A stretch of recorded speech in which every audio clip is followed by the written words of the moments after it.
Hello दोस्तों, आज हम मैथ की 31 नंबर क्लास पढ़ रहे हैं। इससे पहले हम मैथ की 30 क्लासें ऑलरेडी कंप्लीट कर चुके हैं। और आज जो हम चैप्टर पढ़ने जा रहे हैं उसका नाम है सिंप्लीफिकेशन। और ये सिंप्लीफिकेशन का पहला भाग होगा। सिंप्लीफिकेशन को दोस्तों हिंदी में कहा जाता है सरलीकरण। यानी कि जो भी आपके मल्टीप्लिकेशन, प्लस और माइनस के जो छोटे छोटे क्वेश्चंस होते हैं आपने देखा होगा, वो सारे ही सिंप्लीफिकेशन के अंदर आते हैं। तो सिंप्लीफिकेशन के अंदर कुछ रूल्स लगते हैं दोस्तों, उन नियमों के बारे में सबसे पहले पढ़ेंगे। कुछ फॉर्मूले देखेंगे और उसके बाद में हम क्वेश्चंस को भी देखने वाले हैं कि किस किस प्रकार के क्वेश्चन एग्जाम के अंदर पूछे जाते हैं। चलिए, इस चैप्टर को शुरू करने से पहले मैं आपको बता दूं कि हमारे जो मैथ का कोर्स है उसके अंदर हम काफ़ी सारे चैप्टर पहले कंप्लीट कर चुके हैं। जैसे कि नंबर सिस्टम चैप्टर, फ्रैक्शन का चैप्टर हो गया, और इससे पहले स्क्वायर रूट और हमारा जो क्यूब रूट का चैप्टर है वो भी हम कंप्लीट कर चुके हैं। एलसीएम और एचसीएफ का चैप्टर भी हमने कंप्लीट कर लिया है। तो काफ़ी सारे चैप्टर हमने पहले कंप्लीट कर चुके हैं। अगर आपने वो पहले वाली वीडियो नहीं देखी तो आप उन वीडियो को जाके देखिए, तो आप मैथ का पूरा कंप्लीट जो कोर्स है वो कंप्लीट कर पाएंगे। चलिए, आज हम बात करते हैं मैथ की 31 नंबर क्लास के बारे में। और आज हम जो पढ़ने वाले हैं वो है हमारा सिंप्लीफिकेशन चैप्टर का पहला भाग। तो इसके अंदर जो सबसे पहले जो फॉर्मूला यूज होता है वो बॉडमास का फॉर्मूला यूज होता है। काफ़ी सारे स्टूडेंट को अच्छे से पहले से पता भी होगा, लेकिन हम बिल्कुल ही बेसिक से चीज़ें करेंगे और उसके बाद में धीरे धीरे क्वेश्चन का लेवल बढ़ाते हुए उन सभी क्वेश्चंस को देखेंगे जो कि एग्जाम के अंदर पूछे जाते हैं। तो सबसे पहले दोस्तों, जो भी क्वेश्चन होता है उसके अंदर हमारे पास क्या होता है कि प्लस भी आता है, माइनस भी आता है, गुणा भी आता है और डिवाइड भी आता है। ठीक है, तो इस प्रकार से हमारे पास बहुत सारी जो संक्रियाएं होती हैं वो सारी यूज होती हैं। लेकिन हमें किस संक्रिया को पहले करना है, यानी कि किस चीज को हमें पहले अप्लाई करना है, ये चीज हमें पता होनी चाहिए। बहुत सारी चीजें साथ में दी जाती हैं, जैसे आपको प्लस भी दिया क्वेश्चन के अंदर, माइनस भी दिया, गुणा भी दिया और भाग भी दिया। तो आपको सबसे पहले कौन सी चीज हल करनी है ये रूल ही हमें बताता है। तो मैथ के अंदर एक फार्मूला होता है, वो आपको अच्छे से पता भी होगा बहुत सारे स्टूडेंट को। तो ये फार्मूला होता है बॉड मास का। लेकिन हम पढ़ेंगे वी बॉड मास। सबसे पहले आएगा हमारा V, उसके बाद आएगा बॉड मास, यानी कि V के बाद आएगा B, B के बाद यूज होगा हमारा O, फिर D आएगा, BOD, MAS। इसे बोलते हैं V बॉड मास। चलिए, आज हम इस फॉर्मूले के बारे में देखते हैं कि V बॉड मास होता है। इसको इसके अंदर जो भी ये लेटर्स होते हैं, V है, B है, O है, D है, इन सभी का क्या क्या मतलब होता है और किस प्रकार से इसको यूज किया जाता है। सबसे पहले हमारे पास दिया गया है V। V का मतलब होता है दोस्तों विनिकुलम। V होता है, इसका मतलब क्या होता है, इसका मतलब होता है विनिकुलम।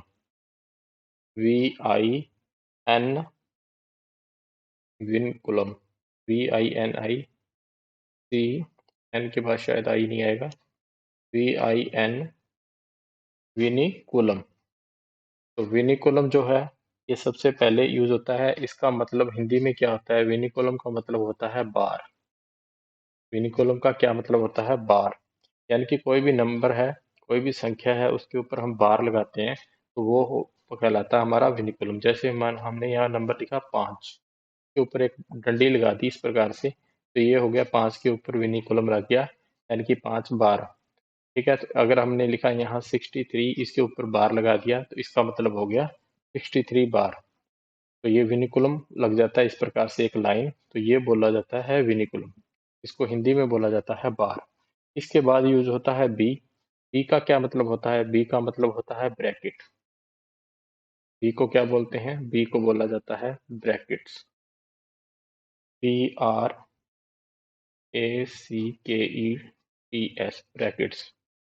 बी का मतलब होता है ब्रैकेट्स, यानी कि जितने भी हमारे ब्रैकेट्स होते हैं उनको यूज करते हैं।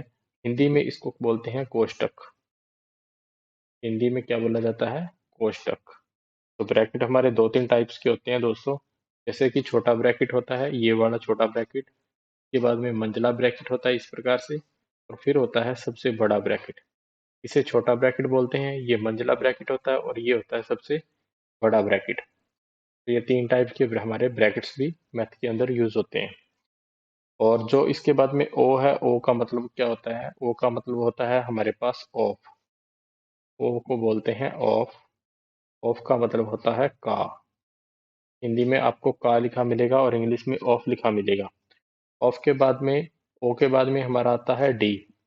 तो डी का क्या मीनिंग होता है? डी का जो मीनिंग होता है दोस्तों, वो होता है डिवाइड। डिवाइड भी बोलते हैं या डिवीजन भी बोलते हैं। डी को आप डिवीजन भी लिख सकते हो। डी का मतलब होता है डिवीजन, यानी कि आप डिवाइड कर रहे हो, भाग दे रहे हो किसी संख्या के अंदर, तो वो डिवाइड। डी के बाद में यूज होता है हमारा एम। एम का क्या मतलब होता है? एम का मतलब होता है मल्टीप्लिकेशन। मल्टीप्लाई बोल दो या फिर मल्टीप्लिकेशन। मल्टीप्लिकेशन, मल्टीप्लिकेशन यानी कि हमारा गुणा। हम किस चीज से गुणा कर रहे हैं, और भाग का निशान इस प्रकार से। तो बार का जो निशान होता है वो होता है, एक डंडी लगाई जाती है सिर्फ संख्या के ऊपर। कोष्टक के अंदर हमारे छोटा कोष्टक आ गया, फिर इसके बाद में मंझला आ गया, मंझला के बाद में बड़ा ब्रैकेट आ गया, और ये भाग का निशान हो गया। ऑफ का कोई साइन नहीं है। ऑफ को वैसे का साइन होता है, इसके अंदर मल्टीप्लाई का साइन ही यूज होता है। तो ये गुणा का निशान होता है, ये ही यूज होता है ऑफ के अंदर। एम होता है हमारा मल्टीप्लिकेशन यानी कि गुणा, और ए होता है हमारा एडिशन। ए हमारा क्या होता है? ए बोला जाता है एडिशन को। ए हम बोलते हैं एडिशन को। एडिशन यानी कि जोड़, जिसे हम बोलते हैं जोड़, और इसका निशान हो गया जोड़ यानी कि प्लस। ये होता है हमारा एडिशन। लास्ट में हम क्या करते हैं? लास्ट में हम सब्सट्रैक्शन वाला यूज करते हैं, यानी कि जो लास्ट है ये हो जाएगा हमारा सब्सट्रैक्शन।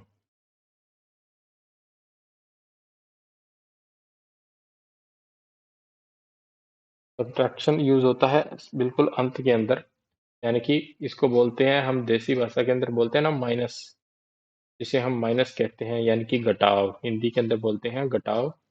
तो ये यूज होता है माइनस का निशान सबसे लास्ट के अंदर। तो जिस प्रकार से ये दोस्तों लिखा जाता है, इसी प्रकार से इसका यूज होता है। जैसे सबसे पहले आपका वी का यूज होता है, फिर बी का, फिर ओ का, फिर डी, एम, ए, एस। वी बोर्ड मास। इसी तरह से इसे पूरे जो सिंप्लीफिकेशन का जब भी हम क्वेश्चन हल करते हैं, तो उसके अकॉर्डिंग इनका क्रम यही रहता है। इनका क्रम आगे पीछे करने से हमारा जो क्वेश्चन है वो गलत हो जाता है।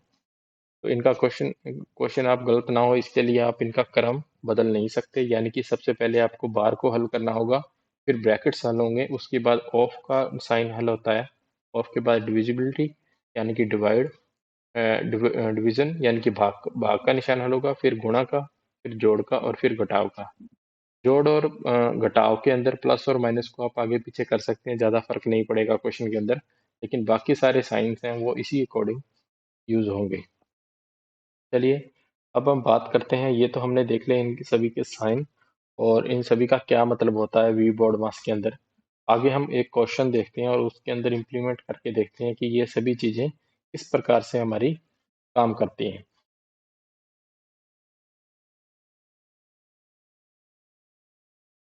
अब हम एक क्वेश्चन देखते हैं सिंप्लीफिकेशन का, और उसको हम इस बोर्ड मास जो हमारा नियम है, वी बोर्ड मास, इसके थ्रू हल करके देखेंगे कि किस प्रकार से हमारा क्वेश्चन हल होगा। चलिए, अब हम क्वेश्चन देखते हैं। पहले हम बिल्कुल सिंपल सा क्वेश्चन देखते हैं, और इसके बाद में हम और भी क्वेश्चन देखेंगे। तो ये हमारा एक क्वेश्चन दिया गया दोस्तों, हमें बताना है कि इसका मान, इसको हल करने पे हमारा जो आंसर है वो क्या आएगा। तो ये जो पूरा क्वेश्चन है, इसके अंदर हम देखेंगे कि जो हमारा नियम होता है, ये सारी चीजें नियम के अकॉर्डिंग काम करती हैं।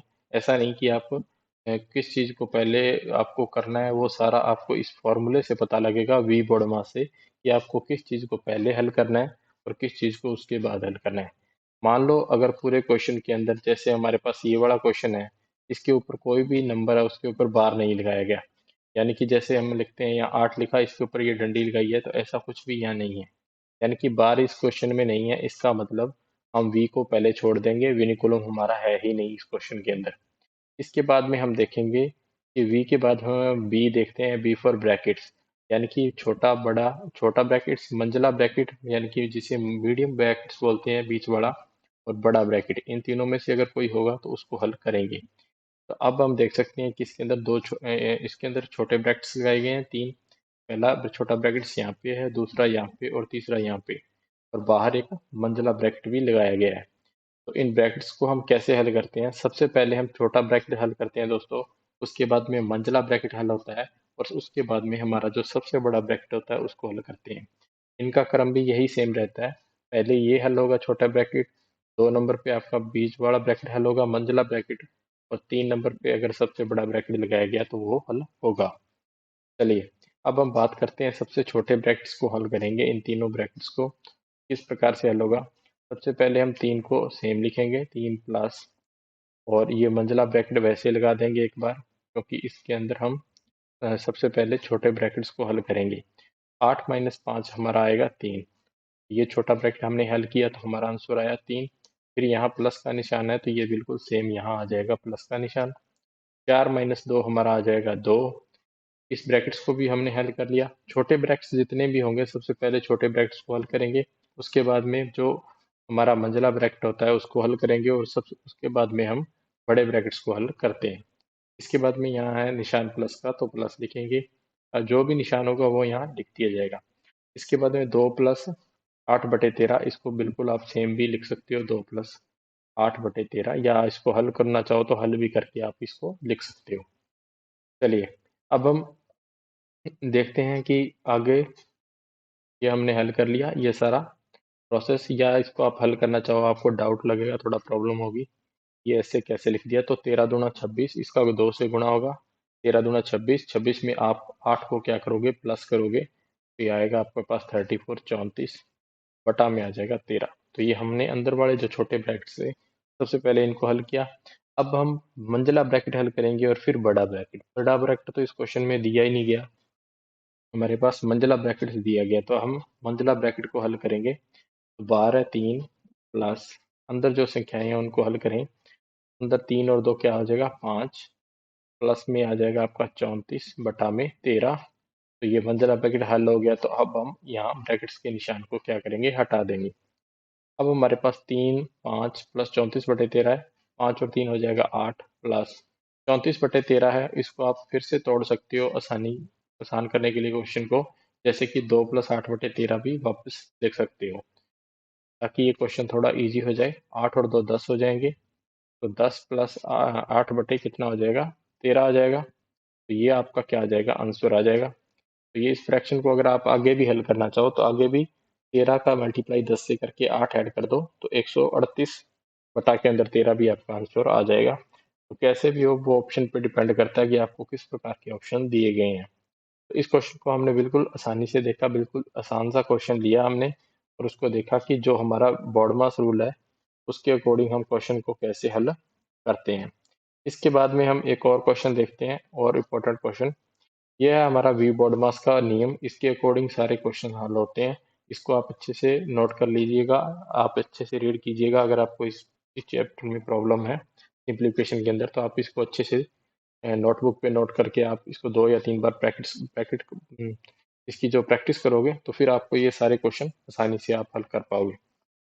चलिए इसके बाद हम नेक्स्ट क्वेश्चन देखते हैं, एक और क्वेश्चन। इसके बाद में हमारे पास ये वाला क्वेश्चन दिया गया है। तो इस क्वेश्चन के अंदर क्या दिया गया है कि 1 सही 3/4 माइनस, फिर ब्रैकेट लगा हुआ है हमारा बड़ा ब्रैकेट, 3 सही 1/8, भाग का निशान दिया गया है, मंझला ब्रैकेट 6 माइनस छोटा ब्रैकेट 2, 2 सही 3/4 माइनस 11/12, छोटा ब्रैकेट बंद हो गया यहाँ पे, फिर मंझला ब्रैकेट बंद हो गया, और फिर बड़ा ब्रैकेट बंद हो गया। इनका क्रम भी बंद होने का यही रहता है दोस्तों, सबसे पहले हमारा छोटा ब्रैकेट बंद होता है, फिर मंझला, और फिर उससे बड़ा। चलिए इस क्वेश्चन में हम देखते हैं कि इस क्वेश्चन को हम किस प्रकार से हल करेंगे। तो जो भी हमारा रूल है दोस्तों, सभी क्वेश्चन इसी रूल से हल होंगे, वी बॉडमास के नियम से ही सभी क्वेश्चन को हल किया जाता है। सबसे पहले बार को देखा जाता है। बार का जो मतलब होता है वो यह होता है दोस्तों कि जब भी किसी संख्या के ऊपर आप बार लगाते हो तो वो वैल्यू हमेशा पॉजिटिव आती है।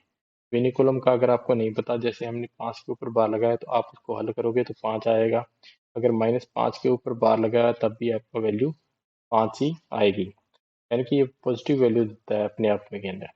बार को इस तरीके से भी लगाया जाता है तो ये भी अपने आप में पॉजिटिव वैल्यू ही देगा। तो ये वैल्यू हमारी जो भी आती है आंसर, वो पॉजिटिव के अंदर ही आएगा।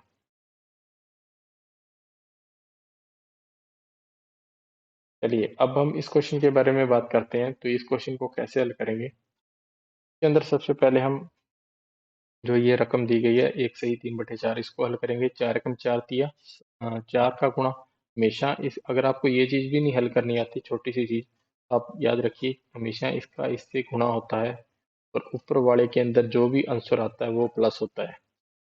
अगर आपको ये इसके बारे में भी नहीं पता तो मैं फिर भी बता दूं, 4 का 1 से क्या होगा, मल्टीप्लाई। इन दो नंबर का आपस में हमेशा गुणा होगा। जो आंसर आएगा वो ऊपर वाले में ऐड किया जाता है। 4 × 4 और 3 ऐड करोगे कितना आ जाएगा, 7। तो ये आ जाएगा 7/4। चलिए इसके बाद में हम देखते हैं कि इसके बाद निशान दिया गया हमारे पास माइनस, तो हम लिखेंगे माइनस। इसके बाद बड़ा ब्रैकेट्स ओपन हो गया। फिर इसको हल करेंगे। 8×3 = 24 और 1 = 25, 25/8। इसके बाद हमारे पास भाग का निशान है, तो हम एज इट इज सेम भाग का निशान लगा देंगे। फिर हमारे पास है मंझला ब्रैकेट ओपन होया, फिर 6 आएगा, फिर माइनस। अब हम इस छोटे ब्रैकेट को हल करेंगे, तो यहाँ हल करते हैं। 4×2 = 8 और 3 = 11। 11/4 आ जाएगा, माइनस यहाँ दिया गया हमारे पास 11/12, तो इसको हम लिखेंगे 11/12। उसके बाद में हमारा छोटा ब्रैकेट बंद हो जाएगा, फिर मंझला ब्रैकेट बंद हो जाएगा और फिर सबसे बड़ा ब्रैकेट बंद हो जाएगा। हमने कुछ भी नहीं किया, जो भी हमारे इस तरह से फ्रैक्शन दी गई थी, मिश्रित भिन्न दी गई थी, इन सभी भिन्नों को हमने इस प्रकार से कन्वर्ट किया। अब हम आगे देखते हैं कि सबसे पहले 7/4 माइनस, यहाँ दिया गया हमारे पास 25 बटा के अंदर 8 दिया गया, फिर दिया गया भाग का निशान। अब आप सबसे पहले यहाँ क्या लिखोगे, यहाँ है हमारा मंझला ब्रैकेट, 6 दिया गया माइनस। आगे जो संख्या दी गई है दोस्तों, इसको आप हल करके लिखोगे। यहाँ पे आगे जो नंबर दिया गया है इसको हम हल करेंगे। तो देखिए हम 11/4 में से माइनस करने वाले हैं 11/12 को। तो आप किस प्रकार से हल करोगे, तो 11/4 माइनस 11/12, इस चीज को हल करोगे तो एलसीएम लोगे 12 आएगा। 3 11 × 33 माइनस 12 में 12 का भाग जाएगा एक बार, 1 का गुणा 11 से होगा तो 11। 33 में से 11 गए 22, 22/12 आ जाएगा। तो आप काटोगे तो कितना आएगा, 11×2 = 22, 6×2 = 12, 11 बटे क्या आ जाएगा, 6 आ जाएगा। तो यहाँ आप लिखोगे 11 बटा के अंदर 6 लिखोगे और इसके बाद आपका ये छोटा ब्रैकेट बंद हो जाएगा और फिर बड़ा ब्रैकेट। तो ये बिल्कुल बेसिक सी चीजें हैं, वैसे मैं डिटेल के अंदर बता रहा हूँ, लेकिन बहुत सारे स्टूडेंट को ये छोटी छोटी चीजें ऑलरेडी पता होंगी। चलिए इसके बाद में हम देखते हैं कि ये जो हमारे पास बाहर कितना है, 7/4 माइनस, फिर अंदर संख्या दी गई है 25/8। अब हम क्या करेंगे, पहले छोटे ब्रैकेट हल हो चुके हैं, अब हम इस ब्रैकेट को हल करेंगे जो कि हमारा मंझला ब्रैकेट है, इस ब्रैकेट को। तो 6 माइनस 11/6 को आप हल करोगे तो आपके पास क्या आंसर आएगा, 6 का 6 से हमेशा गुणा होगा। ये चीज हमेशा आप ध्यान में रखिए। ये चीज को आप डायरेक्ट भी हल कर सकते हो इस तरह से, ठीक है। या तो आप डायरेक्ट भी हल करो, या फिर अगर जरूरी नहीं होता कि जो ये चीज दी जाए इसको ही आप ऐसे हल कर सकते हो। अगर आप प्लस माइनस का निशान है तब भी इसको हल करो, तब भी इसमें कोई भी प्रॉब्लम नहीं होगी। 6×6 = 36 हो जाएंगे, 36 में से 11 जाएंगे तो क्या आएगा, 25। 36 में से 11 गए 25, 25 बटा में आंसर आएगा 6। अब दोस्तों देखो यहाँ निशान दिया गया हमारे पास भाग का, बाहर की तरफ यहाँ निशान देखोगे, यहाँ दिया गया भाग का निशान।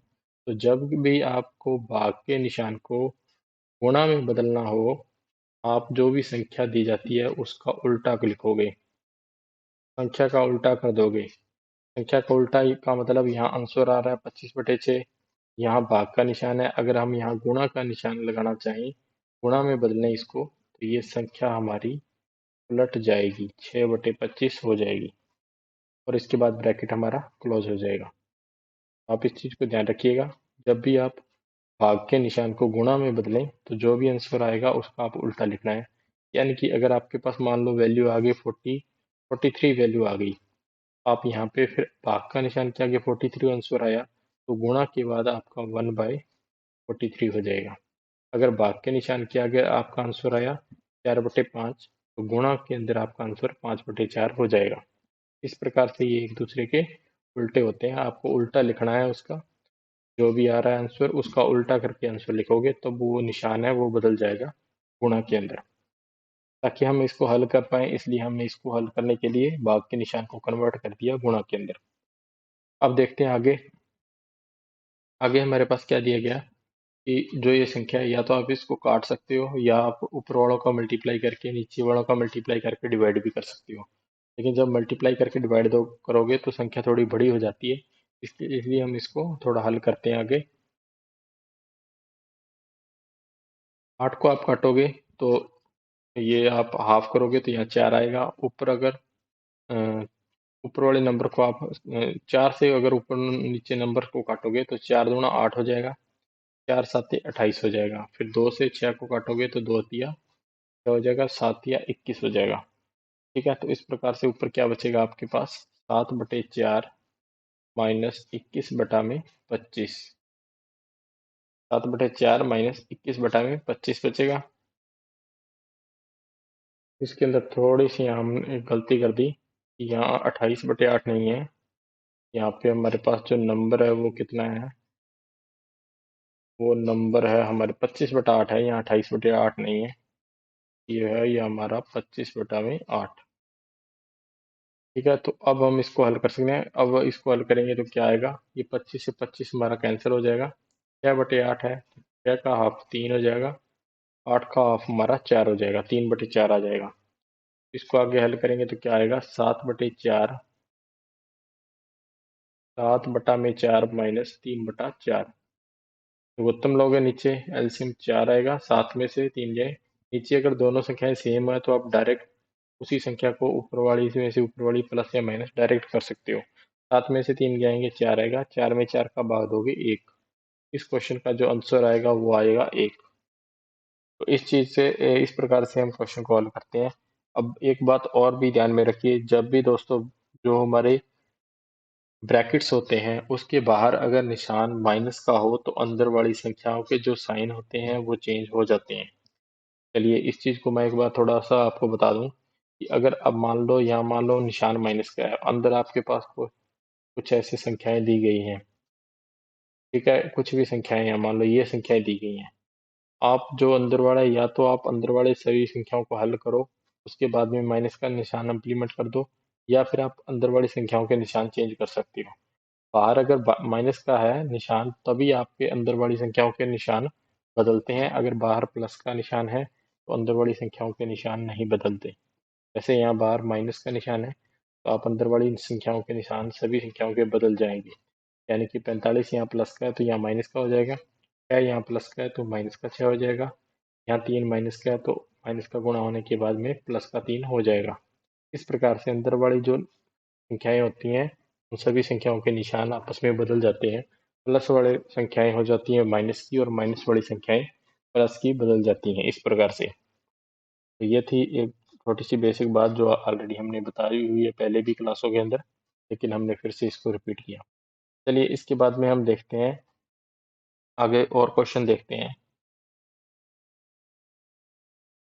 नेक्स्ट प्रश्न जो हमारे पास दिया गया है वो है अनरूट 289 भाग अनरूट एक्स बराबर 1/5। इस क्वेश्चन को हमें हल करना है कि इसके अंदर हमारी जो x की वैल्यू है वो कितनी आएगी, x का मान हमारा कितना आएगा। बिल्कुल आसानी क्वेश्चन है दोस्तों, ज़्यादा डिफिकल्ट नहीं है। चलिए इस क्वेश्चन को हल करते हैं। सबसे पहले हम देखते हैं कि जो अनरूट के अंदर 289 है इसकी वैल्यू कितनी होती है। आपको पता है दोस्तों कि अनरूट 289, जो 289 है ये 17 की स्क्वायर होती है, यानी कि 17 का वर्ग होता है 289।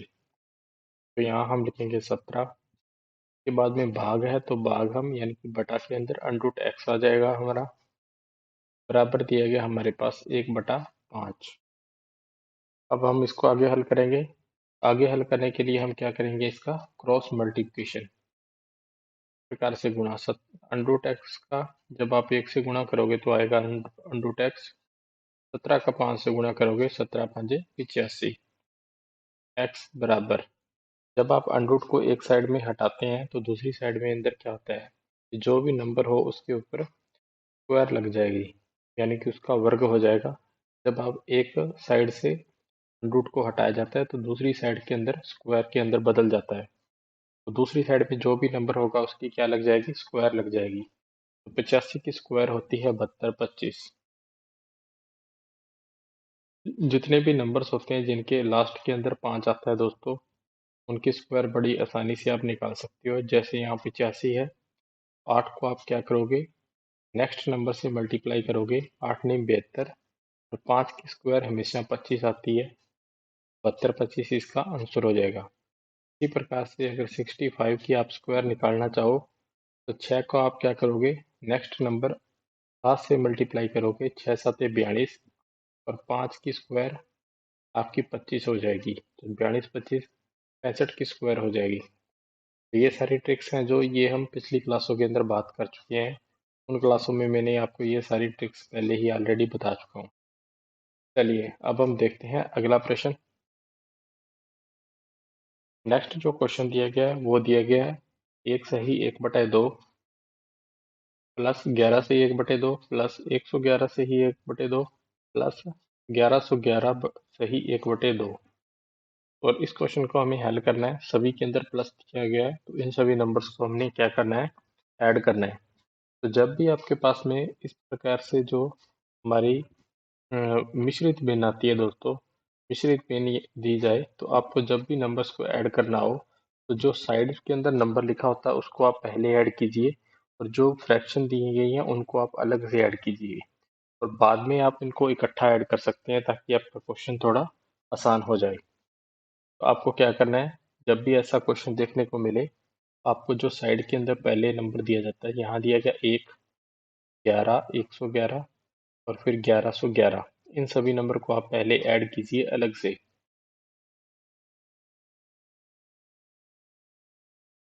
तो जो नंबर बच गए दोस्तों, यहाँ 1/2 बचा है, 1/2 को आप अलग से ऐड कर सकते हैं। तो 1/2 आपका कितनी बार बचा है, प्लस, या तो आप इसको डायरेक्ट भी कर सकते हैं, 1/2 आपका 4 बार है, तो 4 गुणा 1/2 करोगे तो 2 दूना 4, 2 एकम 2, यानी कि आपका आंसर आएगा 2। लेकिन आपको ये समझ में ना आए तो आप फिर इस मेथड का यूज़ कर सकते हो, बिल्कुल आराम से इसको ऐड कर सकते हो अलग से। जब आप 1/2 यानी कि हाफ, आधा आधा 4 बार ऐड करोगे तो आपका आंसर आ जाएगा 2। और इधर आप एक के अंदर 11, फिर 111 और 1111, इसको ऐड करोगे तो आपका आंसर आएगा 1 2 3 4। जब भी दोस्तों इस प्रकार से हमारे जो नंबर्स होते हैं उनको हम ऐड करते हैं तो एक वाली जितनी भी संख्याएं ऐड होंगी, जो मैक्सिमम नंबर होता है वहां तक लिखते हैं। यानी कि एक को आप देखो कितनी बार आया है, ज्यादा से ज्यादा एक यहाँ हमारा 4 बार आया है, तो हम इन सभी को ऐड करना है तो 1 2 3 4 इनका टोटल हो जाएगा। अगर इसके अंदर आप 4 बार और 5 बार ऐड करोगे एक को, तो फिर आपका आंसर आएगा 1 2 3 4 5। बस आपको जोड़ने की जरूरत नहीं है, सीधा देखो कि एक जब मैक्सिमम कितनी बार रिपीट हुआ है, आप उसको डायरेक्ट सीधा लिख सकते हो।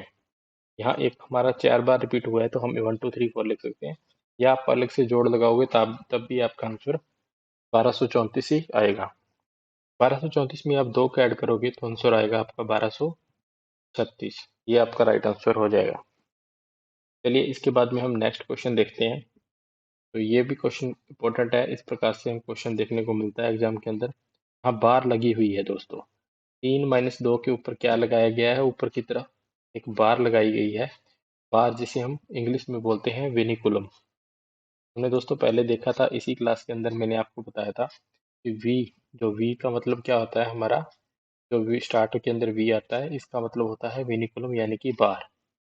तो ये इस प्रकार से हल होती है विनिकुलम हमारी। चलिए देखते हैं। तो इस क्वेश्चन में हम क्या करेंगे कि हमारे पास सबसे पहले विनिकुलम को हम हल करेंगे, क्योंकि जब भी बोर्ड मास को हल करते हैं, वी बोर्ड मास को, तो सबसे पहले वी यूज होता है। सबसे पहले जब भी हम वी बोर्ड मास फार्मूला यूज करेंगे तो सबसे पहले हमारे पास वी यूज होता है, यानी कि विनिकुलम यानी कि बार। तो सबसे पहले हम इसको हल करेंगे। तो यहाँ दिया गया हमारे पास 2 माइनस मंझला ब्रैकेट 3 4 माइनस 3 - 2 आपका कितना आ जाएगा, 3 में से 2 जाएंगे, 1 आ जाएगा ब्रैकेट बंद, और क्लोज हो जाएगा ब्रैकेट, ये आ जाएगा मतलब ब्रैकेट। इसके बाद में 2 माइनस मतलब ब्रैकेट 3, 4 में से 1 गया 3, फिर यहाँ पे मतलब ब्रैकेट आ जाएगा। फिर 3 में से 3 जाएंगे तो क्या आएगा, 0 आ जाएगा। 2 माइनस 0 आपका 2 आएगा। इस क्वेश्चन का जो आंसर होगा वो आएगा हमारे पास 2। चलिए इसके बाद में नेक्स्ट क्वेश्चन देखते हैं। इस प्रकार से भी हमें कई बार क्वेश्चन देखने को मिलता है इस डिजाइन से, यानी कि बटा के अंदर इस प्रकार से भिन्न दी जाती हैं, तो उनको हम कैसे हल करेंगे। तो जब भी आपको ऐसा क्वेश्चन देखने को मिले तो आपको क्या करना है कि जो सबसे नीचे वाला पार्ट होता है सबसे पहले वहां से आप शुरुआत करोगे और ऊपर की तरफ आप क्वेश्चन को हल करोगे। यानी कि आप सबसे पहले 1/3 जो दिया गया इसको हल करोगे। तो नीचे वाला जो भाग है हमारा, एक भाग के अंदर दिया गया 1/3, इसको हल करेंगे, फिर ऊपर वाले को हल करेंगे, फिर उससे ऊपर वाले को हल करेंगे। इसके बहुत सारे वैसे तो शॉर्टकट भी होते हैं, लेकिन आप दोस्तों अगर बेसिक जान अच्छे से कर लोगे तो फिर आपको ये सारी चीज़ें हम में प्रॉब्लम नहीं आएगी। तो सबसे पहले हम देखते हैं, इसको हल करते हैं। जब आप एक भाग 1/3 को हल करोगे, एक को आप गुणा में बदलोगे तो ये आएगा 3/1, यानी कि आपका 3 का 1 से गुणा, तो 1 का डिवाइड, यानी कि आंसर क्या आएगा, 3 आ जाएगा। आप इसको लिखोगे हल करके, एक भाग एक, एक भाग। अब एक भाग के अंदर एक बटा के अंदर है तो ये 3 आएगा, तो ये 3 आएगा इस एक बटा के नीचे। अब आप इसको आगे हल करोगे तो यही सेम पोजीशन हल होने के बाद में 3 आ जाएगी। फिर आपका लिखोगे एक भाग एक बटा के अंदर 3। इसको नीचे वाले पार्ट को हल करोगे तो आंसर क्या आएगा, 3 आ जाएगा। फिर इसको हल करोगे तो वापिस आंसर 3 आ जाएगा। तो 3 इस क्वेश्चन का क्या हो जाएगा, हमारा राइट आंसर हो जाएगा। अगर आपको ये चीज़ समझ में नहीं आई तो आप एक बार इसको अच्छे से कॉपी पेन पे करके देखिए दोस्तों, 2 बार रिपीट कीजिए इस क्वेश्चन को, वीडियो को फिर से रिपीट करके देखिए, तो आपको ये अच्छे से क्लियर हो जाएगी। चलिए हम अगला क्वेश्चन देखते हैं। तो ये क्वेश्चन है हमारे पास 1/5 भाग 1/5 का 1/5। जो का लिखा जाता है इंग्लिश में यहाँ पे लिखा जाता है ऑफ। हिंदी में का लिखा जाता है, इंग्लिश में ऑफ लिखा जाता है, और इसका मतलब क्या होता है, इसका मतलब होता है मल्टीप्लाई, यानी कि गुणा। चलिए इस क्वेश्चन में हल करते हैं इस क्वेश्चन को। सबसे पहले दिया गया 1/5, 1/5 भाग का निशान दिया गया। उसके बाद में दिया गया 1/5 का 1/5। का मतलब गुणा होता है, 1 का 1 से गुणा, 5 का 5 से 25। यहाँ आंसर क्या आएगा, 1/25। अगर आप नीचे वाले पार्ट को हल करोगे, सबसे पहले आएगा 1/25, क्योंकि का मतलब यहाँ क्या हो जाएगा, गुणा। फिर भाग दिया गया है तो भाग का निशान आके 1/5 लिखा जाएगा। इसके बाद आप देखो यहाँ जो निशान भाग के हैं, अगर हम इनको गुणा के अंदर बदलेंगे हमारा क्या आएगा, 1/5। भाग को आप गुणा में बदल रहे हो तो संख्या पलट जाएगी। ये चीज़ मैं पहले आपको बता चुका हूँ, जब हमने शुरुआत में क्वेश्चन किए थे तब मैंने बताया था कि जब भी आप भाग के निशान को गुणा में बदलोगे तो जो भी संख्या होती है वो उलट जाती है। तो यहाँ आएगा 25/1। इसी प्रकार से नीचे 1/25 गुणा में 5/1। अब आप क्या करोगे, इसको हल करोगे तो ये आएगा, आपको इसको काट सकते हो आप। 5 से काटोगे 25 को, 5 बार जाएगा, 5 से ये 25, 5×5 = 25। ऊपर आपका आ जाएगा 5 और नीचे आपका बचेगा 1/5।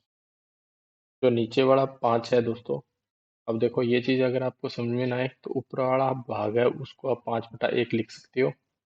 अब आपको क्या करना होता है क्वेश्चन के अंदर, कि जो भी संख्या दी जाती है, बाहर वाली संख्या का आपस में गुणा, अंदर वाली संख्या का आपस में गुणा, और बाहर वाली संख्या के अंदर अंदर वाली संख्या का आप भाग देते हो। बाहर वाली संख्या 5 का 5 से गुणा 25, 1 का 1 से गुणा 1 आ जाएगा, 25 में 1 का भाग दोगे आंसर आएगा 25। तो इस क्वेश्चन का आंसर हो जाएगा हमारे पास 25। इसके बाद हम नेक्स्ट क्वेश्चन देखते हैं। ये हमारा नेक्स्ट क्वेश्चन है दोस्तों। ये भी बड़ा इंपॉर्टेंट क्वेश्चन है। इसके अंदर जो पावर्स दी गई हैं वो 0.5 पावर दी गई है। और इसी प्रकार से गुणा के अंदर दिया गया 848। 848 और 212 दोनों की पावर क्या दी गई है? 0.5 दी गई है। चलिए इस क्वेश्चन को हम हल करते हैं। वैसे तो दोस्तों जो भी पावर हमारी 0.5 दी जाती है उसको हम आधी घात मान सकते हैं। उसका मतलब हमेशा देखो, पहले तो इस चीज को आप देखो ध्यान से कि जो हमारी 0 पॉइंट पावर, अगर हम मान लो x कोई संख्या है तो हम x मान रहे हैं, अगर इसकी पावर 0.5 लगा दें, इसका क्या मतलब होगा? इसका मतलब होगा 0.5 का मतलब क्या होता है? आधा, यानी कि x का हाफ हो गया। क्योंकि अगर आप जब 0.5 को हल करते हो, पॉइंट हटाते हो, तो नीचे आएगा 10। क्योंकि एक के बाद उतने ही जीरो लगते हैं जितने की पॉइंट के बाद राइट साइड के अंदर अंक होते हैं। 5 से कम 5, 5 गुना 10, यानी कि 1/2 आ गया। तो यानी कि x की पावर क्या होगी? आपकी हाफ। या तो आप 0.5 लिख दो पावर, या उसकी 1/2 पावर लिख लो, एक ही बात है, दोनों में कोई फर्क नहीं है। या फिर उस चीज को आप अंडरूट x लिख दो, तब भी कोई भी बात नहीं है। अंडरूट x, ये तीनों चीजें एक जैसी होती हैं। अगर आपको नहीं पता तो नोट कीजिएगा अलग से। x की पावर 0.5, या फिर आप x की पावर आधी लगा दो, या अंडरूट x लिख दो, तीनों चीजें बिल्कुल सेम होती हैं। अंडरूट x सेम क्यों होता है? क्योंकि जब भी हम x की स्क्वायर की बात करते हैं, जब भी हम बात करते हैं x की वर्गमूल की वर्ग बात करते हैं, तो हमारा दो यूज होता है वर्गमूल के अंदर। यानी कि कोई भी संख्या होती है उसके बाहर कुछ भी निशान नहीं होता तो हम दो मानते हैं। अगर निशान दिया गया है तो यहाँ दो, नहीं दिया गया तो हम दो मानेंगे। अदरवाइज यहाँ 3, 4 कुछ भी निशान दिया जा सकता है। यहाँ छोटा सा जो दो लिखा जाता है, ये बाद में क्या होता है कि जो हम इसको हटाते हैं वर्गमूल को, तो ये पावर के अंदर चला जाता है, 1/2 में बदल जाता है। तो इसलिए हम इस चीज को क्या लिखते हैं? अंडरूट एक्स लिखते हैं। ये चीज जो वर्गमूल वाली है, ये पूरा कंसेप्ट हम, जो हमारा स्क्वायर रूट और वर्गमूल और जो घनमूल का चैप्टर था, उसके अंदर हमने अच्छे से कंप्लीट कर चुके हैं। यदि आपको वर्गमूल के अंदर ये प्रॉब्लम आती है तो वो वीडियो जरूर देखिएगा, वर्गमूल वाली। वर्गमूल का चैप्टर आप कंप्लीट कीजिएगा पहले, फिर आपको यहाँ प्रॉब्लम नहीं आएगी ये चीजें समझने में। चलिए इस क्वेश्चन की बात करते हैं। तो इस क्वेश्चन में हमारे पास 0.5 दिया गया। आप डायरेक्ट इसका क्या कर सकते हो? 212 जो दिया गया है, इसकी पावर आप हाफ कर सकते हो, आधी पावर। क्योंकि 0.5 को हम 1/2 लिख सकते हैं। 848 की पावर भी आप 1/2 लिख सकते हैं। अब हम क्या करेंगे दोस्तों, कि जो भी हमारी आधी पावर दी गई है, हमारे पास कितनी पावर होगी? इसकी पावर हाफ है, दोनों की घातें क्या है? समान है। जब भी गुणा के अंदर घातें समान होती हैं तो हम क्या करते हैं कि जो बेस है उसको इक्वल करने की कोशिश करते हैं। अगर हमारे आधार काफी हद तक सेम हो जाएंगे तो हमारा क्वेश्चन भी थोड़ा आसान हो जाएगा। अदरवाइज हमें इसे हल नहीं कर सकते। देखो यहाँ अब आपका 212 है और यहाँ है 848, तो ये कहीं ना कहीं इस चीज का क्या है? इस चीज का 4 गुना है। इस चीज का क्या है? ये 4 गुना है। तो कहीं ये हमारा, इसको हम क्या करेंगे, ये इससे कट रहा है, इसका मतलब कोई ऐसा नंबर जिससे ये संख्या कटेगी। 4 से काट के देखते हैं। 4 से वो नंबर कटते हैं जिनके अंतिम दो अंक कट जाते हैं। तो 12 4 से कट रहा है, तो ये पूरा नंबर भी 4 से कटेगा। तो 4 को हम क्या करेंगे? 53 से गुणा करेंगे तो हमारा आ जाएगा 212। 4 को जब आप 53 से गुणा करोगे तो आपके पास आएगा 212। इसकी जो पावर हो जाएगी वो हो जाएगी आपकी हाफ। यानी कि 212 को आपने 4 इंटू 53 में तोड़ दिया। अब आगे गुणा 848 दिया गया, तो 848 को आप क्या करोगे? ये इसका 4 गुना था, तो कम कहीं ना कहीं जो ये आंसर है इसका हम 4 गुना कर देंगे तो वो बड़ा नंबर आ जाएगा। तो आप क्या करोगे? 4 से गुणा कर दोगे जब 4 इंटू 53 को, 848 आ जाएगा। की पावर है आपकी आधी। अब आप हल करोगे, आधी पावर का मतलब होता है अंडरूट। अंडरूट को हल करोगे यानी कि 4 के ऊपर अंडरूट है, तो आपका आंसर आएगा 2। फिर 53 का कोई वैल्यू नहीं होता डायरेक्ट, तो हम अंडरूट 53 लिखेंगे। फिर गुणा, यहाँ 4 2 बार है तो एक बार लिख सकते हैं। इंटू अंडरूट कितना आएगा हमारा 53 आ जाएगा। अब आप क्या करोगे कि ये सारी संख्याएं गुणा में है, 4 का गुणा 2 से करोगे तो 4 दूना 8 हो जाएगा। अंडरूट 53 का गुणा अंडरूट 53 से होगा तो आंसर आएगा 53 डायरेक्ट, और 8 का 53 से गुणा होगा तो आंसर आ जाएगा 424। अब आपको ये चीज़ समझ में नहीं आई कि अंडरूट 53 का गुणा जब अंडरूट 53 से हुआ तो डायरेक्ट 53 कैसे आ गया। तो ये चीज़ें मैंने पहले आपको वर्गमूल चैप्टर के अंदर बता चुका हूँ कि जब भी अंडरूट दो अंडरूट वाली संख्याएं आपस में गुणा होती हैं, एक सही संख्या बन जाती है इस प्रकार से, क्योंकि जो अंडरूट होता है वो हमेशा आधी पावर देता है, और जब दो आधी पावर मिलती हैं तो एक कंप्लीट पावर बनती है। ये सारी चीज़ें हमने पूरी डिटेल के अंदर की हुई हैं।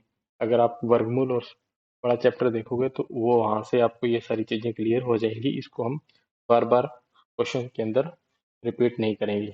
चलिए हम नेक्स्ट क्वेश्चन देखते हैं। नेक्स्ट क्वेश्चन दिया गया 1% के आधे का 200% क्या होगा। तो कुछ क्वेश्चन दोस्तों लैंग्वेज बेस्ड होते हैं, जैसे कि भाषा के ऊपर डिपेंड करते हैं। तो वो भाषा अगर आपको समझ में नहीं आई, फिर आपको क्वेश्चन करने में काफ़ी प्रॉब्लम आएगी। अब दोस्तों बिल्कुल क्वेश्चन तो आसान है, लेकिन लैंग्वेज समझनी बहुत ज़रूरी है कि लैंग्वेज अकॉर्डिंग ये कह रहा है। अदरवाइज आपका क्वेश्चन यहाँ मिस्टेक होने के ज़्यादा चांस रहेंगे। यहाँ दिया गया कि 1%, 1% प्रतिशत का मतलब एक का 1% यानी कि ये वाला निशान, ये निशान होता है प्रतिशत का। प्रतिशत का मतलब होता है प्रत्येक 100 पे एक, प्रत्येक 100 पे एक, यानी कि शत होता है 100, प्रति यानी कि प्रत्येक, प्रत्येक 100 पे जो होता है एक, तो उससे बोलते हैं प्रतिशत। 1% के आधे का, 1% के आधे का, के या का मतलब गुणा, आधा मतलब 1/2, 1/2 आधे का, फिर गुणा लगाएंगे 200%, तो हम यहाँ लिखेंगे 200%। इस चीज़ को हमें हल करना है कि आंसर क्या आएगा। आप हल कर सकते हो, जब भी आप परसेंट को हटाते हो तो बटा में क्या लगाया जाता है, 100 लगाया जाता है। 1/100 गुणा में 1/2 गुणा 200% है, तो आप परसेंट हटाओगे तो नीचे लगेगा 100, 200/100 आ जाएगा। अब आप इस चीज़ को हल कर सकते हो, 2 से इसको काटोगे, 100 दूना 200 हो जाएगा, नीचे गुणा, तो 200 से 200 कट जाएगा, क्या बचेगा, आपके पास बचेगा 1/100। इसको आप हल करोगे तो नीचे आपके पास 2 जीरो हैं, तो आप 2 अंक छोड़ के 0 पॉइंट लगाओगे, तो पहला अंक हो जाएगा 1, दूसरा अंक 0.0, तो 0.01 आ जाएगा। इसको हम क्या लिख सकते हैं, को हम 1% भी लिख सकते हैं। अगर आपके अंदर ऑप्शन के अंदर 1% दिया हो तो वो भी आपका आंसर हो सकता है, क्योंकि 1/100 का मतलब ही क्या होता है, 1%। प्रत्येक 100 पे एक होना, यानी कि 1/100 आपका 1% हो जाएगा। चलिए इसके बाद हम नेक्स्ट क्वेश्चन देखते हैं। नेक्स्ट क्वेश्चन दिया गया हमारे पास, एक रेलगाड़ी यात्रियों से भरी हुई है, एक रेलगाड़ी यात्रियों से भरी हुई है। पहले स्टेशन पर 1/3 यात्री उतर जाते हैं। पहले स्टेशन पर क्या होता है कि 1/3 यात्री उतर जाते हैं तथा 96 यात्री चढ़ जाते हैं। दूसरे स्टेशन पर आधे यात्री उतर जाते हैं तथा 12 नए यात्री चढ़ जाते हैं। यदि इस समय कुल यात्रियों की संख्या 240 है तो शुरुआत में गाड़ी में कितने यात्री थे। तो दोस्तों एक गाड़ी है, ट्रेन है, उसके अंदर क्या हो रहा है कि कुछ यात्री चढ़ रहे हैं और कुछ यात्री उतर रहे हैं। हमें क्या बताना है कि शुरुआत के अंदर यात्रियों की संख्या कितनी थी स्टार्टिंग के अंदर। तो उसके अंदर पहले 2 स्टेशनों पे जब गाड़ी रुकती है तो वहाँ कुछ यात्री उतरते हैं और कुछ यात्री चढ़ते हैं, तो वो डाटा हमें दिया गया है। और अंत में यह चीज़ बताई गई है कि अंतिम जब 2 स्टेशन कंप्लीट हो जाते हैं तो उस समय यात्रियों की संख्या हो जाती है 240। तो शुरुआत के अंदर यात्री कितने थे वो हमें बताने हैं। चलिए देखते हैं, ये क्वेश्चन सिंप्लीफिकेशन का है ये दोस्तों। तो इसमें देखते हैं इस क्वेश्चन को हम कैसे करेंगे। हम शुरुआत के जो भी यात्री हैं उनको x मान लेंगे। हम क्या करेंगे कि जो कुल यात्री थे, जो शुरुआत के अंदर कुल यात्री थे, उनको मानते हैं हम x। माना जो कुल यात्री थे वो कितने थे हमारे, x थे। अब दोस्तों क्या होता है कि जब सबसे पहला स्टेशन है वहां पे 1/3 यात्री उतर रहे हैं। सबसे पहले क्या हो रहा है कि पहले स्टेशन पर 1/3 यात्री उतर रहे हैं, तो 1/3 बोलते हैं हम 1/3 को। कुल यात्री अगर x थे उसमें से 1/3 यात्री उतर चुके हैं, तो हमारे बचेंगे 2x/3 यात्री गाड़ी में रह जाएंगे। क्योंकि यहाँ आप इसको हल करोगे तो 3x - 1 तो 2x, 2x/3।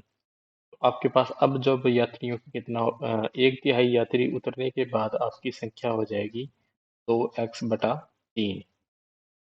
कितने यात्री गाड़ी में होंगे, प्लस के अंदर क्या हो रहा है कि 96 यात्री और चढ़ जाते हैं।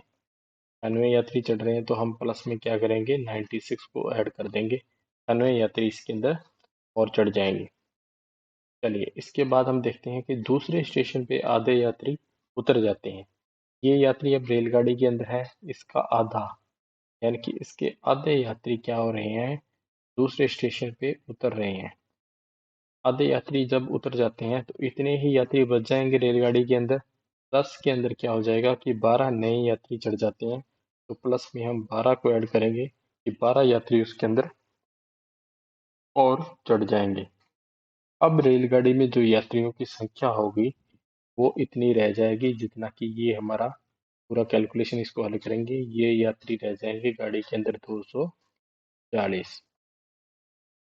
अब दोस्तों ये समीकरण अगर आपको समझ में आ गई तो क्वेश्चन समझ लो आपका हल हो गया। अगर ये चीज़ समझ में नहीं आई कि इसको कैसे किया है तो फिर आपको क्वेश्चन हल नहीं होगा।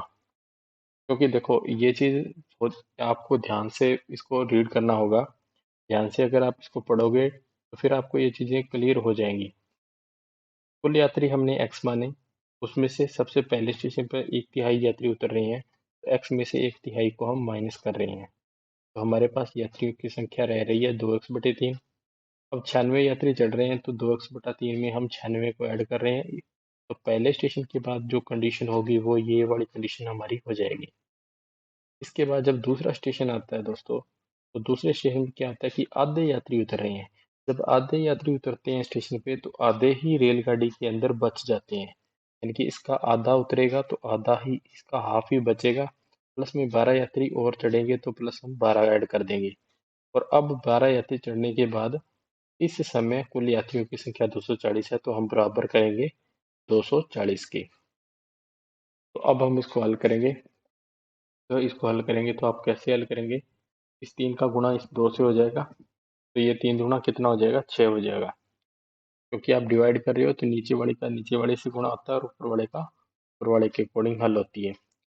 आप ये इसको हल करोगे तो 2x/6 प्लस 96 में 2 का भाग दोगे तो ये आएगा 48, प्लस के अंदर क्या आएगा आपका 12, बराबर आएगा 240।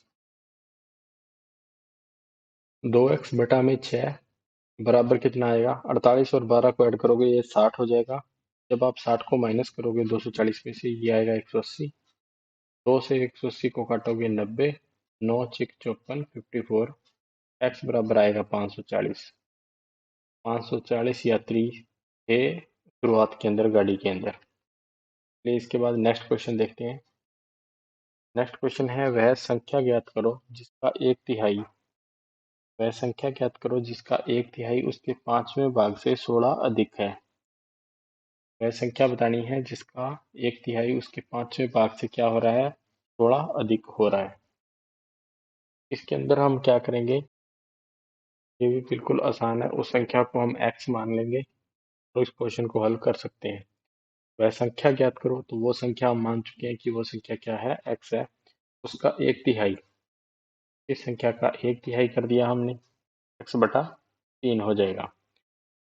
उसके पांचवें भाग का क्या मतलब हुआ कि उसी संख्या, वो संख्या कौन सी, x, उसका पांचवा भाग यानी कि x/5 के पांचवें भाग से क्या है, 16 अधिक है। इस भाग से 16 ज्यादा है, कौन सा भाग, ये वाला है।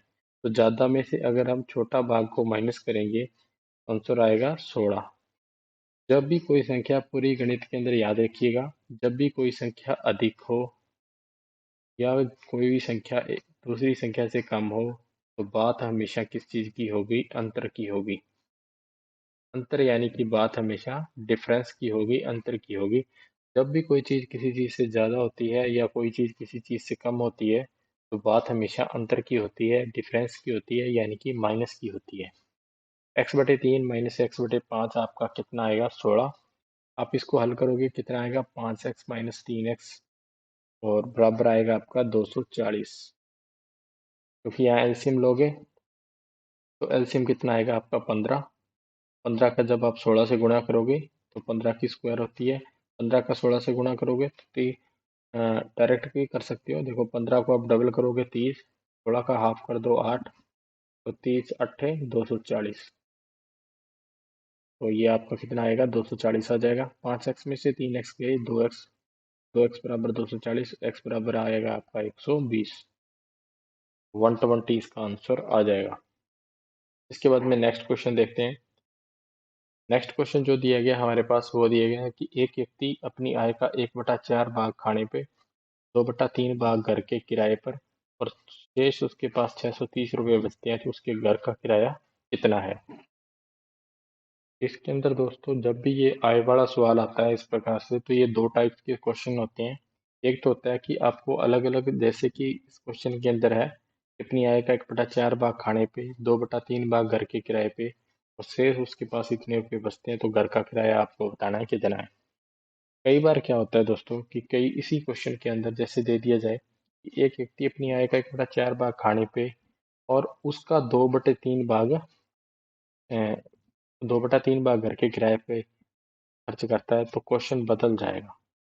क्वेश्चन इसलिए बदल जाएगा क्योंकि जो यहाँ वैल्यू आएगी हमारी 1/4, उसका हमें आगे फिर 2/3 निकालना पड़ेगा।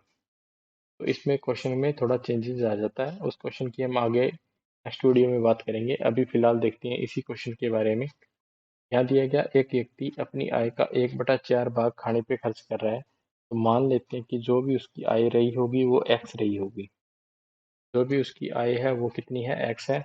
एक्स का 1/4 भाग, जिसका 1/4 हिस्सा वो खाने पे खर्च कर रहा है, प्लस में 2/3 भाग घर के किराए पे। एक्स का 2/3 भाग घर के किराए पे खर्च हो रहा है और उसके बाद में 630 रुपये शेष बच रहे हैं। फिर 630 रुपये, अब उसकी टोटल जो आय होगी वो कितनी हो जाएगी?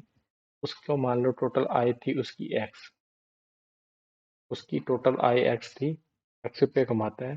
तो एक्स रुपये कमाने के अंदर वो क्या करता है कि 1/4 खर्च कर रहा है। इतना खर्चा तो वो क्या कर रहा है, ये भाग तो खाने पे खर्च हो रहा है, दूसरा भाग उसका घर के किराए पे और इतने रुपए बच रहे हैं। ये सारा जोड़ दें तो ये उसकी आय के बराबर हो जाएगा। आय उसकी है एक्स, तो एक्स के बराबर ये सारी वैल्यू हो जाएगी।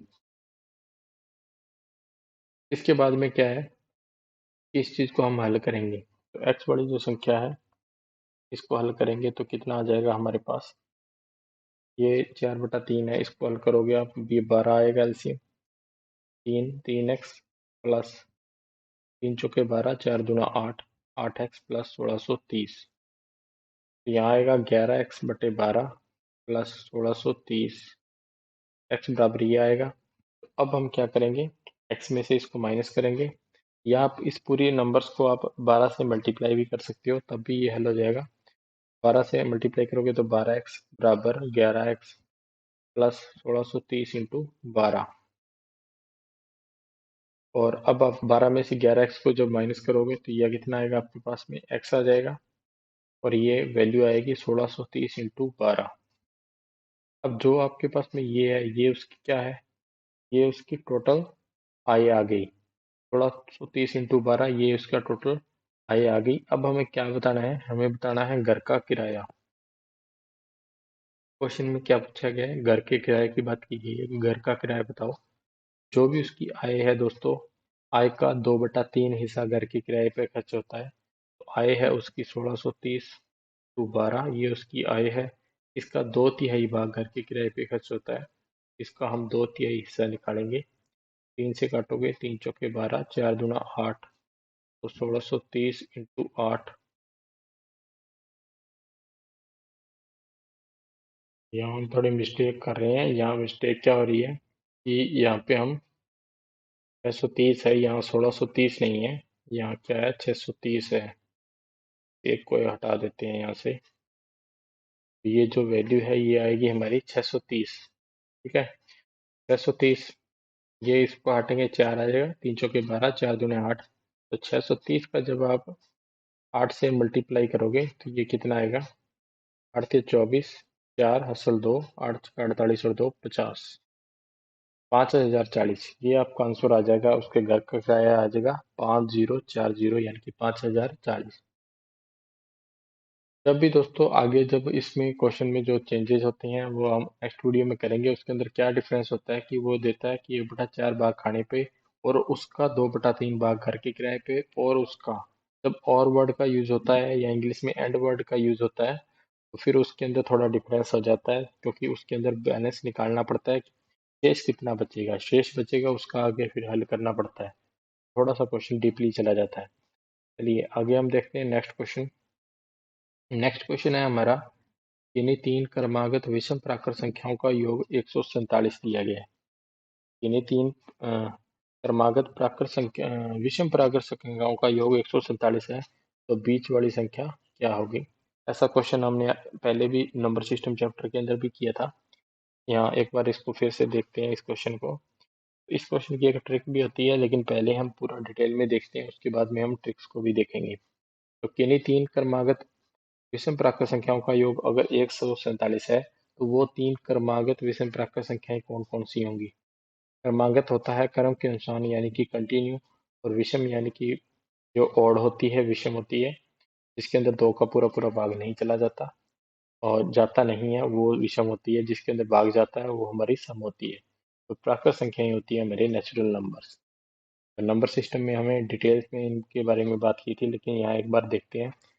तीन संख्याएं वो हो जाएगी हमारी, पहली संख्या x।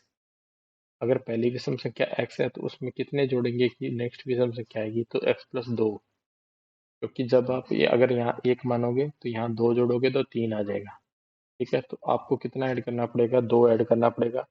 और इसके बाद में जो नेक्स्ट संख्या होगी उसके अंदर आपको चार ऐड करना पड़ेगा, क्योंकि प्रत्येक की संख्या में अगर आप दो दो प्लस करते जाओगे तो वो विषम संख्या बढ़ती चली जाएगी। तो यहाँ है x, x+2 और x+4। विषम प्राकृत संख्याओं का योग यानी कि इनका प्लस करें जोड़ करें तो वो आएगा हमारे पास 147, 147। अब आप इसको हल कर सकते हैं कि ये सारी संख्याओं को ऐड करोगे, x की संख्याएं अलग ऐड होंगी, 1x, 2 और 3। यहाँ आ जाएगा 3x प्लस 4 और 2 6। तो 3x प्लस 6 बराबर कितना आएगा, 147। अब आप क्या करोगे, 3x है जो 6 है इसको दूसरी साइड में लेके चलोगे तो 147 माइनस का बदल जाएगा। जब भी कोई संख्या दूसरी साइड में जाती है तो प्लस वाली संख्या माइनस में बदल जाती है, माइनस वाली प्लस में बदल जाती है, गुणा वाली भाग में बदल जाती है, और भाग वाली संख्या गुणा में बदल जाती है। इस चीज का आप ध्यान रखिएगा, ये ऑलरेडी पहले भी बताई जा चुकी है चीजें। अब आप 147 में से 6 को माइनस करोगे तो आपका कितना आएगा, 141। एक्स में 3 का डिवाइड दोगे इसके अंदर तो 3 साते, तीन छके, यहाँ 3 चौके 12, 2 बचेगा, 3 7 21। यहाँ आंसर आएगा 47। तो ये तो आ गई हमारी x की वैल्यू, लेकिन हमने क्या निकालना है कि हमें बीच वाली संख्या बतानी है। बीच वाली संख्या होगी x+2। 47 प्लस 2 कितना आएगा, 49। इस क्वेश्चन का आंसर हो जाएगा 49। अब दोस्तों मैं आपको वो ट्रिक भी बताता हूँ, इसके अंदर ट्रिक्स भी लग सकती है, ये थोड़ा आसान हो सकता है क्वेश्चन। ट्रिक ये लगेगी दोस्तों कि जब भी आपको तीन विषम संख्याओं के बीच में जब आपको बीच वाली संख्या निकालनी होती है तो वो हमेशा एवरेज होती है। वो क्या होती है, एवरेज। जैसे अगर हम बात करें, मान लो मैं तीन लगातार संख्याओं की बात करूं, तीन विषम संख्याओं की, लगातार विषम संख्याओं की। जैसे मैं बात करूं, एक है, एक के बाद तीन है, फिर पाँच, तो ये हमारी क्या है, तीन विषम संख्याएं हैं। जब हम इनके बीच वाली संख्या की बात करें तो वो संख्या निकालनी हो तो हम क्या करेंगे, लेकिन हमें यहाँ संख्या नहीं दी गई थी, हमें योग दिया गया था, तो इनका योग आप निकाल लो कितना आएगा, 5 और 3 8 और 1 9।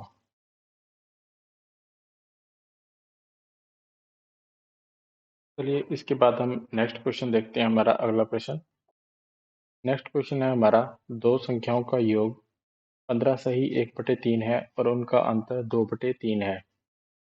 संख्याओं का गुणनफल होगा, यानी कि संख्याओं का जो गुणा करें आपस में तो हमारे पास कितना आंसर आएगा वो हमें बताना है। हमें क्या दिया गया है क्वेश्चन के अंदर कि दो संख्याओं का योग दिया गया है और उनका अंतर दिया गया है। जब संख्याओं को जोड़ा जाता है तो 15 सही 1/3 आता है। जब उन संख्याओं का अंतर निकाला जाता है डिफरेंस तो हमारे पास आता है 2/3 और संख्याओं का हमें गुणनफल यानी कि मल्टीप्लिकेशन बताना है। तो काफ़ी इंपॉर्टेंट क्वेश्चन है दोस्तों, इसको हम दो तरीकों से कर सकते हैं। सबसे पहले हम एक्स वाई मेथड देखते हैं कि एक्स मान के हम क्वेश्चन को वाई मान के कैसे हल करेंगे, और फिर मैं आपको एक दूसरा मेथड भी बताऊंगा। तो हम इस क्वेश्चन को दोनों तरीकों से देखेंगे। चलिए सबसे पहले हम देखते हैं एक्स एक्स वाली मेथड से इस क्वेश्चन को हम कैसे हल करेंगे। यहाँ दिया गया है दो संख्याओं का योग 15 सही 1/3, तो इसका मतलब हम दो संख्याएं मान लेते हैं। एक संख्या हमारी x हो जाएगी और दूसरी हो जाएगी y। जब इन दो संख्याओं का योग किया जाता है तो ये आता है हमारे पास 15 सही 1/3। इसको हम लिख सकते हैं कितना, या आप ये लिख सकते हो 15 या 45 और 1 46, 46/3 भी लिख सकते हो। इसके बाद में ये हमारी हो जाएगी समीकरण नंबर 1, ये पहली इक्वेशन हो जाएगी। दूसरी समीकरण होगी उनका अंतर 2/3 है, का डिफरेंस निकालेंगे तो वो आएगा हमारे पास 2/3। ये हो जाएगी हमारी दूसरी इक्वेशन। अब दोस्तों सभी जो समीकरण है हमारी दोनों समीकरण उनको आप यहाँ से क्या निकालोगे, एक्स और वाई की वैल्यू निकालोगे। तो वैल्यू निकालने के लिए दोस्तों दो तीन हमारी विधियां भी यूज होती हैं। आपने 10th क्लास में पढ़ा भी होगा, पक्षांतरण विधि बोलते हैं जिसे विस्थापन विधि बोलते हैं। या फिर एक विधि दोस्तों हमारी और भी होती है जिसके अंदर सिर्फ x की वैल्यू निकाल के आप एक समीकरण से दूसरी समीकरण के अंदर रखोगे तब भी आप आंसर निकाल सकते हो। तो इसके अंदर मैं ज़्यादा डिटेल में ना बात करके हम डायरेक्ट देखते हैं कि जो हमारा ये दिया गया क्वेश्चन इसमें हम क्या करेंगे, इन दोनों को ऐड करेंगे समीकरणों को। तो आपको x और y के जो आंसर है वो निकालने के बहुत सारे तरीके हो सकते हैं, लेकिन आपको क्या करना है, यहाँ x और y को आपस में ऐड करना है। ऐड करोगे तो y वाली वैल्यू आपकी कैंसिल हो जाएगी क्योंकि प्लस माइनस है, और x और x ऐड होगा तो 2x आ जाएगा। x और x ऐड होने के बाद 2x बराबर यहाँ ऐड होगा 46/3। 46/3 में आप ऐड करोगे 2/3 को तो आपके पास आएगा 48/3 यानी कि 16। तो 2x बराबर 16 आ जाएगा तो x बराबर कितनी आएगी वैल्यू, 8 आ जाएगी। x का मान आपका अगर 8 है तो आप देख सकते हैं कि जो y की वैल्यू फिर आपकी कितनी आएगी। आप समीकरण जो सेकंड समीकरण है इसके अंदर आप x की वैल्यू 8 रखो। सेकंड समीकरण है हमारी x माइनस वाई बराबर 2/3। x की जगह हम 8 को रखेंगे तो y की वैल्यू निकाल सकते हैं। y को दूसरी साइड में ले जाओगे प्लस की हो जाएगी, तो 8 माइनस 2/3 इधर आएगा तो माइनस का हो जाएगा। 8 या 24 में से 2 जाएंगे 22/3। तो 22/3 वैल्यू आंसर है जो ये किसका आएगा, y का। y की वैल्यू आ जाएगी 22/3। अब आपको क्या करना है कि गुणा निकालना है संख्याओं का, तो x गुणा y निकालना है कि कितना आएगा, x गुणा y। x की वैल्यू है 8, y की वैल्यू है 22/3। तो आपका आंसर हो जाएगा, तो आप गुणा करोगे तो 22 8 होता है 176/3, या फिर इसको आगे हल करना चाहो तो 58 सही 2/3। 58 सही 2/3 आपका क्या हो जाएगा, आंसर आ जाएगा। ये तो था दोस्तों एक्स वाई मेथड जिससे हम इस क्वेश्चन को हल कर सकते हैं। अब हम इसी क्वेश्चन को देखते हैं अ, दूसरी विधि से कि इस क्वेश्चन को अगर दूसरे मेथड से हल करें तो किस प्रकार से हम इसको हल कर पाएंगे।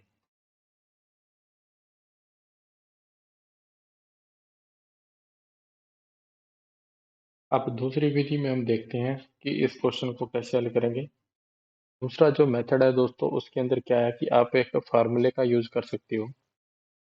फार्मूला ये है दोस्तों कि जो बड़ी संख्या होती है, अगर आपको बड़ी संख्या निकालनी है तो आप क्या करोगे, योग प्लस अंतर, योग प्लस अंतर डिवाइड करोगे 2 का, भाग दोगे 2 का, यानी कि जोड़ और अंतर है उन दोनों को जोड़ने के बाद 2 का डिवाइड करोगे तो आपके पास में बड़ी संख्या आपका आंसर आ जाएगी। और यही चीज जब आप छोटी संख्या निकालने के लिए हल करते हो तो यहाँ प्लस का निशान की जगह आप जब माइनस का निशान यूज करोगे तो आपका आंसर आ जाएगा छोटी संख्या। छोटी संख्या निकालनी हो तो आप माइनस यूज करो, अगर बड़ी संख्या निकालनी है तो आप प्लस को यूज करो। जब भी इस प्रकार से क्वेश्चन आए तो उसको आप ऐसे हल कर सकते हो। जैसे इसमें अब क्या करेंगे, योग और अंतर को ऐड करेंगे। तो योग हमारा आ रहा है 15 से 1/3, यानी कि ये आ जाएगा 46/3। प्लस के अंदर क्या आएगा, अंतर, अंतर आपका है 2/3 और डिवाइड होगा 2 से। तो इसको आप हल करोगे तो ये आएगा 16/2, यानी कि 8 आ जाएगा। ठीक है, तो 8 आपकी आ जाएगी बड़ी संख्या। अब आपको अगर छोटी संख्या निकालनी है तो आप यहाँ माइनस को यूज करोगे। माइनस यूज करोगे तो कैसे हल करोगे, 46/3 -2/3 और डिवाइड होगा आपका 2 से। तो इसको आप हल करोगे तो आपका आंसर आ जाएगा, यहाँ ऊपर आएगा 44/3 बचेगा। ठीक है, और नीचे बचेगा 2। तो ये आएगा 44/3/2, यानी कि 22/3 आ जाएगा। 22/3 आपका क्या हो जाएगा, ये आ जाएगी आपकी छोटी संख्या। और आंसर निकालना है आपको छोटी संख्या और बड़ी संख्या का जो गुणनफल है, यानी कि दोनों संख्याओं का गुणनफल। तो 8 × 22/3 ये हो जाएगा आपका इन दोनों संख्याओं का गुणा, जो कि आएगा 176/3, जिसे हम लिख सकते हैं 58 से ही 2/3। इस प्रकार से हम इस क्वेश्चन को हल कर सकते हैं। चलिए दोस्तों, आज हम इस क्लास को यहीं समाप्त करते हैं।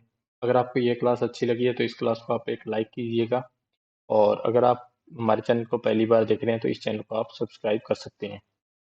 थैंक यू दोस्तों, मिलते हैं नेक्स्ट वीडियो के अंदर इसके नेक्स्ट पार्ट के साथ।